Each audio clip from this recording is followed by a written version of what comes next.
Hello जी, अस्सलाम वालेकुम। Welcome to my channel. और ये हमारा नया सेगमेंट है और इस सेगमेंट का नाम रखा है मैंने कहानी लफ्ज़ों की। और आज के सेगमेंट में मैं गज़ल सुनाऊंगा आपको। एक गज़ल जो है वो 100 साल कम व पेश पुरानी है। गज़ल जो लिखी गई वो सन 1932 29 दिसंबर को लिखी है। ये मेरे परदादा यानी ग्रेट ग्रैंडफादर ने। तो आज हम इसकी लफ्ज़ों की कहानी सुनेंगे यानी तशरीह करेंगे इसकी। तो चलिए शुरू करते हैं। ताकत इदराक की आँखों ने जो पाई होती, चश्म आलम में तमाशाई खुदाई होती। तो यहाँ शायर कह रहा है कि अगर अक्ल की ताकत आँखों ने पाई होती तो चश्म आलम में तमाशाई खुदाई होती, यानी फिर आँखों के जो आलम है यानी चश्म बसीरत जिसे कहते हैं हम, यानी जिसे हम कहते हैं कि देखना, तो उस आलम में, उस चश्म में यानी आँखों से देखने में ये सारी जो खुदाई है, जो सारी दुनिया है, ये तमाशाई होती। अपनी सूरत जो कभी तुमने दिखाई होती। हाँ, शायर महबूबा से कह रहा है कि तुमने अपनी सूरत जो कभी दिखाई होती, दिल के आईना में तस्वीर खिंचाई होती। तो मेरे दिल के जो आईना है उसमें तुम्हारी तस्वीर खिंचाती। मुफ्त आमालों का रोना दमे आखिर कैसा, ये मेरा पर्सनल फेवरेट शेर है। मुफ्त आमालों का रोना दमे आखिर कैसा, काश तकदीर ही तकदीर बनाई होती। यहाँ पे शायर कह रहा है कि अब क्या रोना मुफ्त आमालों का, जब सारी ज़िंदगी कुछ नहीं किया। काश तकदीर ही तकदीर बनाई होती, काश दुनिया ही दुनिया कमाई होती। बाब तौबा है कि आँखें जो खुली रहती हैं, तुम ना आए थे कभी नींद ही आई होती। हाँ, शायर अपना दर्द बयान कर रहा है कि बाब तौबा तो खुला है क्योंकि आंखें खुली हुई हैं मेरी।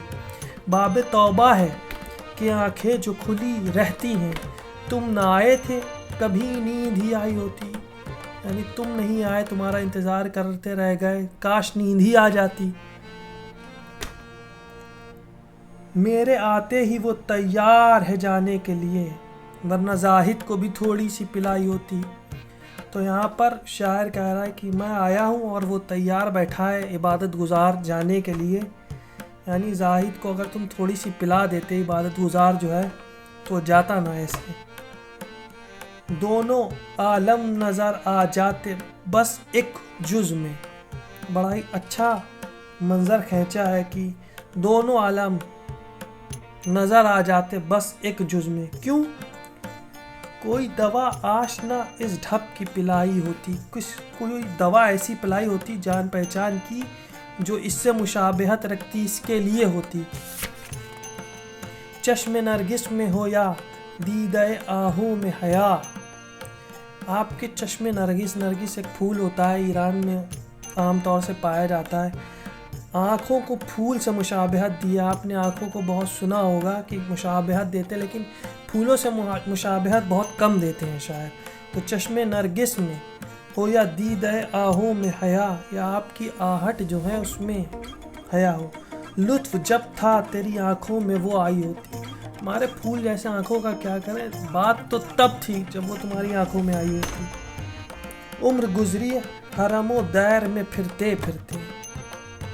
शायर कह रहा है कि उम्र गुजार दी तुमने हरम और दैर में फिरते फिरते। दैर कहते हैं पुराने चर्च या कलीसा जो होते थे, जहाँ यहूदी और ईसाई इबादत करते थे, और हरम तो हम जानते ही हैं, काबे को कहा जा रहा है। आखिरी वक्त है कुछ बात बनाई होती। उम्र गुजरी हरमो दैर में फिरते फिरते, आखिरी वक्त ही कुछ बात बनाई होती। हरम में और दैर में तुमने उम्र गुजार दी फिरते फिरते, काश आखिरी वक्त में ही तुम कोई बात बना लेते। ऐसी बेचैनी थी जब बर के तमन्ना तुझको। बर के तमन्ना, देखिए क्या लफ्ज़ इस्तेमाल किया। ऐसी बेचैनी थी जब बर के तमन्ना तुझको, बन के शोखी किसी चितवन में समाई होती। यानी अगर तुम्हें इतनी बेचैनी थी, तुम्हारे दिल में इतनी बिजलियाँ कड़क रही थी, तो कोई शोखी तुम्हारी आँखों में समाई होती तो हम मानते।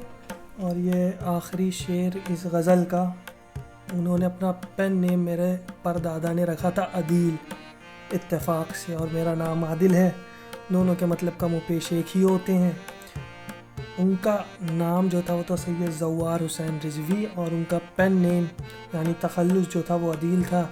یہ اس غزل کا آخری شعر، اسے ہم مقطع کہتے ہیں، اور مقطع ملاحظہ فرمائیے۔ من چلا پن ہی طبیعت میں نہ تھا ورنہ عدیل، من چلا پن ہی طبیعت میں نہ تھا ورنہ عدیل، زد پہ تیرے نگاہ ناز کی آئی ہو۔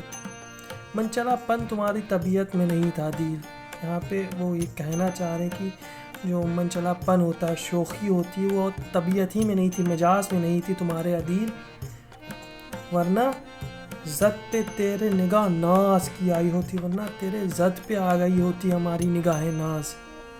تو یہ ہمارا نیا سیگمنٹ ہے جس میں اب سے ہم لوگ غزل یا شاعری اس طریقے سے کچھ رکھیں گے، اور پھر کہانی لفظوں کی چلے گی۔